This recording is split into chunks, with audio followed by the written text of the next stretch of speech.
The Grow My Cleaning Company podcast helps owners of cleaning companies just like you to grow your company and yourself so you can make more money and finally get the time and money freedom that probably got you into this business. Discover how to automate and create systems that allow you to grow like crazy without losing control. If you dig the show and want to show some love, subscribe, rate, and review on iTunes. It really helps. Enjoy the show. Hey, Cleaning Nation. Mike Campion here with the irrepressible baseball fan of all times, Jackson Pinkoski, on the phone, on the Zoom with me, semi-live, well, live, just from a different location. Today, you guys that are fans know when Jackson's on, we talk marketing, client acquisitions, growth. Today, we're going to talk specifically how and what to say to your clients, how and what not to say to your clients, and how to do so in a way that doesn't overwhelm you. I think the biggest problem, and Jackson, you probably get more direct contact with our people than I do on this particular thing, but the biggest problem is people don't know what to say. They're afraid to over communicate, and they're afraid that they're just going to say boring stuff or stupid stuff, so they do nothing, and they've got this massive guilt that they should be communicating, whether it be by social media, by email, by phone. They should somehow be like, I got to get my name out there, but they don't know what, just going out and screaming Mike's Cleaning Company, like, not helpful. Are you experiencing? Give me your take. Yeah, 100%. It's like twofold. I'm not doing enough in terms of communication, but then once actually I do talk to somebody, I'm afraid that I'm doing too much, or you're gonna wear them out. Yeah. It's weird. It's like, I got to get this. I got to get this. I got to get people. I got to talk to people. And then when somebody comes through, it's like dating in middle school. You really want to have a girlfriend, but then as soon as you get a girlfriend, you're afraid to talk to her or something like that. Or you go on the first date and you're like, can I call her back? How long do I have to wait? Like that kind of nonsense. So good thing is let's start with some great value on a general rule of exactly how much to talk to your people. And then we'll dive into the specifics of how to actually logistically execute that.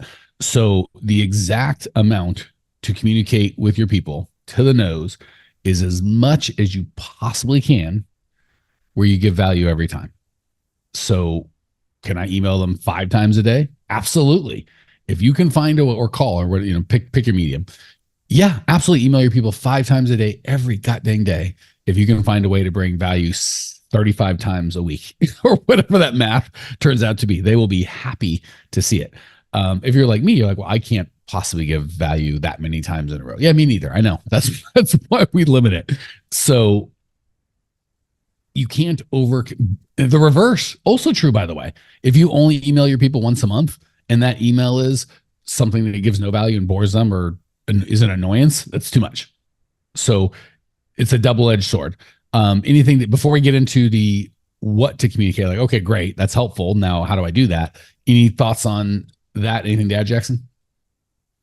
No, I would say that's pretty much on point. I was always taught, as long as you're adding value, your customer on the other end is going to tell you one of two things. They're going to respond positively to you and say, yes, let's take the next step, or whatever your call to action is, or they're going to say no and piss up a flagpole. So it's one of those two types. And pardon my language, but that's how I was taught. I was taught by an old Marine recruiter on sales and messaging. So that was this thing. But yeah, you hit it right in the head. You want to be giving value back, and you do that as often as you can without being a bore or not giving that value back. And while we're on that, let's give a little encouragement to the people, because I think fear really, well, how do I know if I'm giving value? What if they unsubscribe? What if they get mad? First of all, when I say value, we want to make sure we're only giving value. I shouldn't say only. I want to focus on giving value to the perfect prospects. So sometimes they're not perfect prospects. They've somehow got onto your list of email or direct, however you're going to contact them, but they're not perfect prospects. So if they're jerks and you send, I think I've got an email in our sequence that just mentions Trump. It doesn't say he's good or bad. Oh no, I think it talks about his marketing. Like, he's a great marketer. Like, you can like him or hate him as a human, as a president. Any of those opinions are up to you, right? But he's a great marketer, just hands down. Like, the most anti-Trump person is going to be like, hey, the guy was president of the United goddamn States, right? Like, he's a great marketer. And I would say the thing about Joe Biden, or, again, any side of the aisle, doesn't matter. And I've had a couple people really pissed off at that email. And I'm like, if that's going to get you fired up, I'm sorry. Like I'm not going to take away value from the 99% because the 1% might be upset, right? And even if I did say, by the way, in America today, guys, gals, let's all get along a little bit, right? If I said I'm a big Trump fan or I'm a big Biden fan, can we still be friends? You can disagree and be like, I hate that dude, but we could be friends. All right. So aside over, when we're trying to make sure we're speaking and giving value to our perfect prospects, right? So if you're a residential cleaner, your perfect prospect might be a 42-year-old stay-at-home mom. What is interesting to her is not probably going to be of interest to Jackson and I. So if you send something and Jackson and I didn't like it or unsubscribed, that's okay. We're not your perfect prospect, right? If you want to talk baseball, Jackson's probably going to be interested in that. 42-year-old mother of three, maybe less so. I don't know. So first of all, we're not trying to appeal to everybody. We're trying to appeal to our perfect prospects. Second of all, it's okay if they unsubscribe, right? A lot of times people or opt out, whatever it is, text, email, whatever. They say, I don't want this anymore. That's okay. I think a lot of times we're afraid that they're going to leave, so we don't say anything. But the problem is I'd rather have a very engaged list of 1,000 people, or let's make it numbers 100 people, than a group of 1,000 people who have their name and phone. Like technically you could buy the name and phone number of every single client in your universe, right? We're talking about opt-in, where they said, I want an appointment, I want some information, here's my phone number, here's my email, here's my address, mail me something. Like they've asked for some sort of information, by the way. So we're talking about that. So because we've worked so hard to get them to opt in to getting more information, we can't be afraid that they opt out, right? It's okay. I'd rather have people opt out that aren't. Jackson made a good point. He's like, I've got cleaners that still text me, and we've moved. Like they can't serve me. I'm like, how come you haven't opted out? He's like, I don't know. He must be still getting value, right? So if he opted out, they shouldn't be offended or stop texting anybody because Jackson opted out. They should go, oh, that's okay. So that was the first thing I wanted to cover. Jackson, anything to add? Anything I missed? I'm sure you've got a better, more interesting perspective. No, that's perfect. It's a short podcast. I should keep yapping and Jackson. Okay. So 2 things we've covered. Contact your people as often as possible. Just be interesting. Don't be worried about people opting out. Certainly don't be worried about a whit about the wrong people opting out. And if a small amount of people of the right are opting out, but you're getting engagement for everyone else, that's okay. All right. So as opposed to me talking and you going, yeah, that's fine. Well, I'll just open up the next question to you. So now that we know how often and not to worry that some people are going to opt out, what do we talk about? Right? Now that we've kind of overcome the fear of boredom, well, great. How do I give value? Yeah. That's $1 million question. How do you give value? And it does, I will preface it kind of varies. Like you said, your example with the mom versus me, the value is different on your target audience. And the value is also different kind of depending on what stage they're in with, like how they've communicated with you in the past or how you've interacted with them. Like for example, if someone schedules like an introductory call with you, where you learn more about them and then you hopefully go through a walkthrough and then a bid or something along those lines. That type of communication, that type of education and value add is going to be a lot different than somebody who maybe you've already given a bid to, or somebody who you lost your bid to, or potentially a past customer that you lost for X, Y, or Z reason, right? Because like for example, the person who you had the introductory call, that value and discussion you might be having with them is, time saving, like how much time they're able to save, how, actually affordable it is. I've seen in the past, like I've seen examples of cleaning company emails where like they will figure out how much time you spend cleaning your house based off of discussions they've had with you. They will assign a cash value to that time and then outline it based off of like the value that you're getting back by hiring a cleaning service. So like how much actual time currency value you're saving just by helping that out. And that's eye-opening for a lot of people because they don't really realize, how much time, and that helps overcome that kind of value add on the introduction versus like a past customer or somebody you might have lost or a bid you might have lost. The value add might just be saying like, hey, this is, we're coming up on spring. This is the time where you want to make sure your cleaning company is checking the vents and checking the, things they might not normally clean and might do seasonally, because this is the time when pollen's in the air, whatever things like that are susceptible and important to your customer base. And the person on the other end might be seeing that and say, hey, yeah, I have a cleaning company, or, oh, I didn't even think about, like, I need to clean that because spring's around the corner, or I need to keep an eye on that because of this, or something like that. So those are all types of messaging that you can give back to people. And that's really easy value. It's not like unique, complicated, or hidden behind any door for somebody to figure out. Couldn't agree more. Real quick, Cleaning Nation, if you can think about how you found out about this podcast, maybe a tweet, a Facebook message, iTunes search, some sort of Instagram post, the only way we grow is word of mouth. We don't do paid ads. We don't run ads. You are it. The only ask I have is if you're getting value, share the love. However you found out about this, if it's a review or post, whatever it is, do that. Pay it forward so the next cleaning company owner can change their life as well. Back to the show. So I love Jackson because those are very specific examples. I think it'll be helpful to get your kind of brain thinking. Let me give you how I would choose to think about it. And I think between those two, you'll have a good platform of how to put together some ideas. The big mistake we make is we talk about things that we are interested in, we want to talk about. We don't talk about things that they're interested in, what they want to talk about. So this truly comes, and we hit this so hard with our clients, niche. You've got to understand who they are and what they want. Without that, how could you possibly give value, right? If all I know is you're a human, I guess I could talk about oxygen. But if I don't know, maybe you're, if you are in a place where you have oxygen, you couldn't, if I tried to sell oxygen Jackson, not interested. But if he's suffocating, that's the only thing he's interested in, right? So if I don't know anything about him, it's very, very hard for me to communicate, right? So what we do is we default to us, right? We talk about how good our oxygen and how clean and how pure and how cheap. But Jackson's not looking for oxygen, doesn't make any difference, right? So A, we've got to know who our client is. B, we've got to go know what they want. And then C, we've got to talk about that. So what we want to do is call now for a free estimate. Because what do we want? We want to give bids. But Jackson's not sitting at home, nor is the 42-year-old housewife sitting at home going, I would like a bunch of bids. She might be thinking, I would like more time. Or she's almost guaranteed, if she got 3 kids, thinking, I would like more sleep.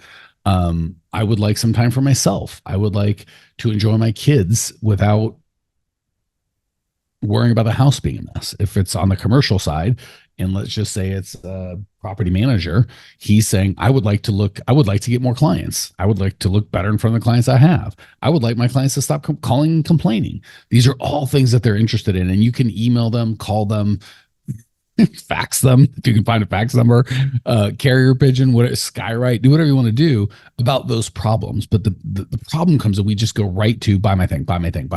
Is do you not like your janitorial service? Call us. We're the best. We're a better janitorial service. Call down for a free estimate. Sign up for our free newsletter. Like, you haven't given them any value. You're like, would you like more not free value? So we just think about what we want, which is generally cleaning base. Get into their head, think about what they want and where they're at, and talk about that. That's what they're interested in.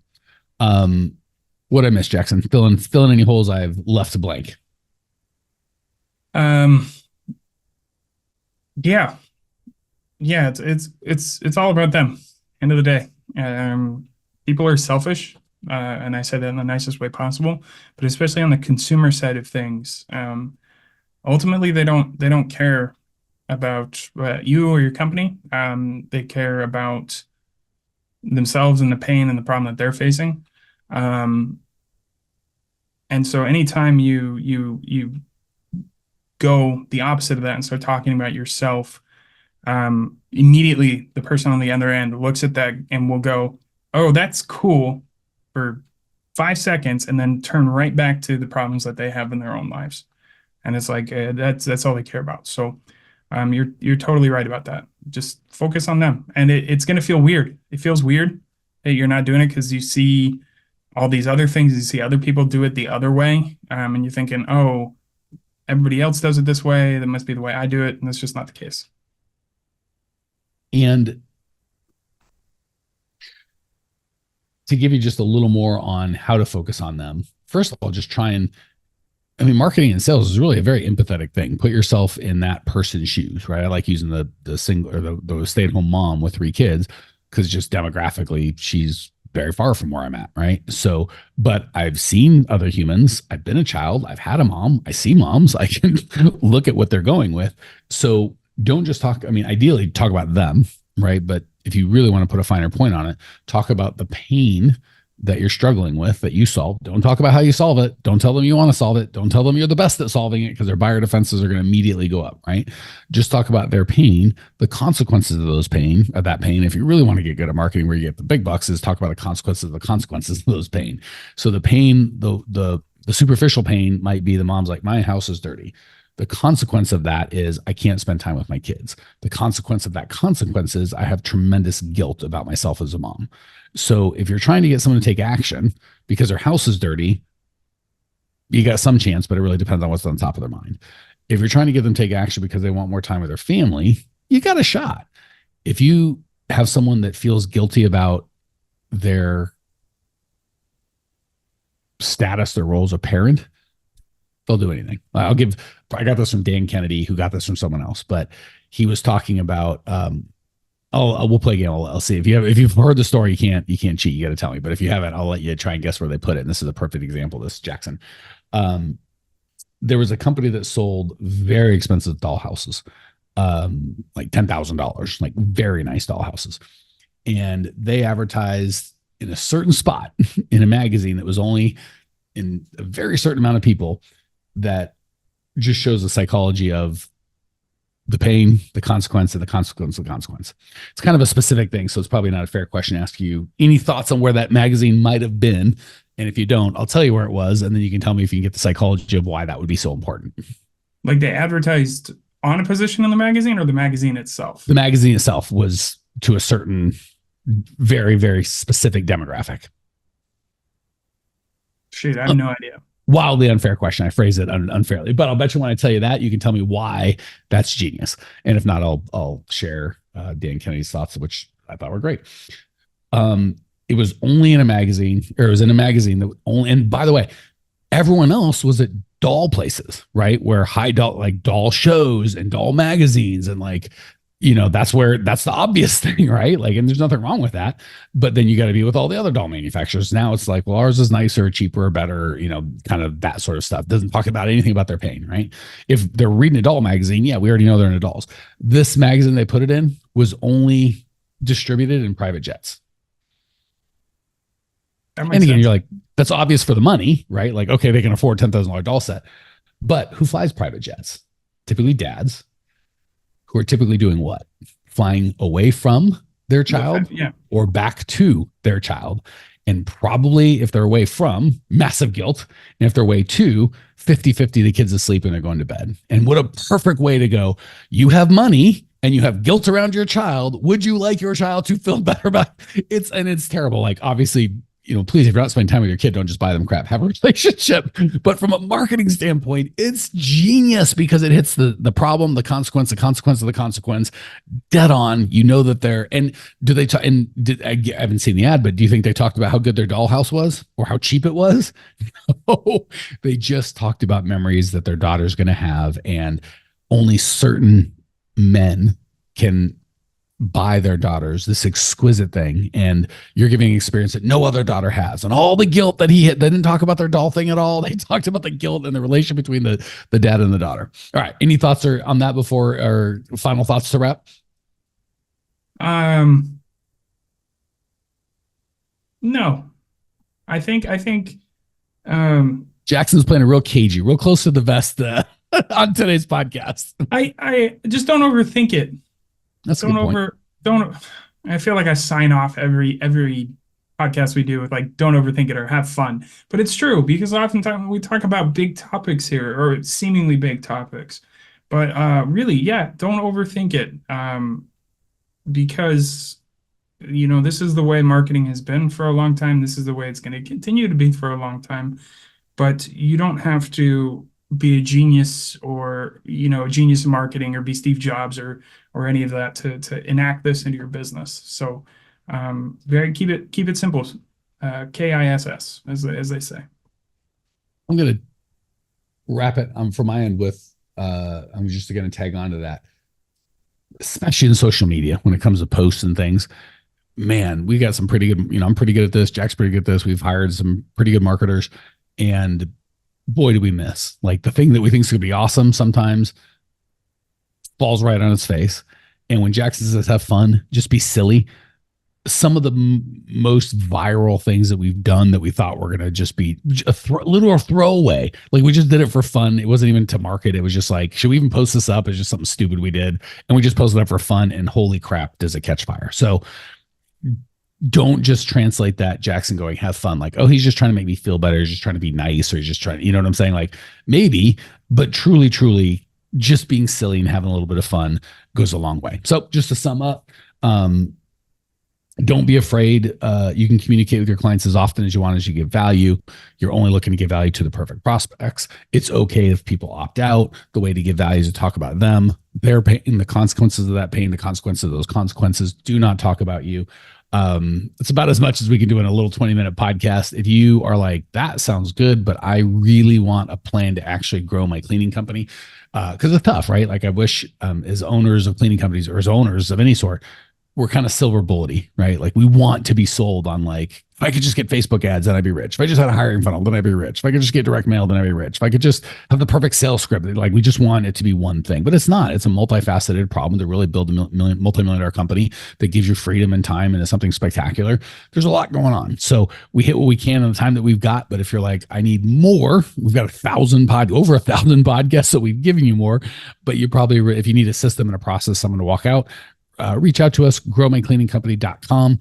I don't think there's a name for sale there. Just shoot me an email, mike@growmycleaningcompany.com. Let me know how it's going, what you need. And we have a whole team of people who will do our best to help. That's it. See you soon, Clean Nation.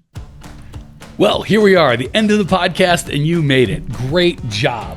I've got a little bonus for you for sticking through with me. But like I mentioned before, if you got value out of this podcast and you want to show a little love, subscribe, rate, and review on iTunes, Spotify, wherever the heck you're listening to this thing. Share with a friend, share the love. And as a special thank you for those of you that stuck with me to the end, how about I give you my personal phone number so we can text? It's a great way for me to get to know you, your business, your goals personally. So shoot me a text now, 602-932-6431. That's 602-932-6431.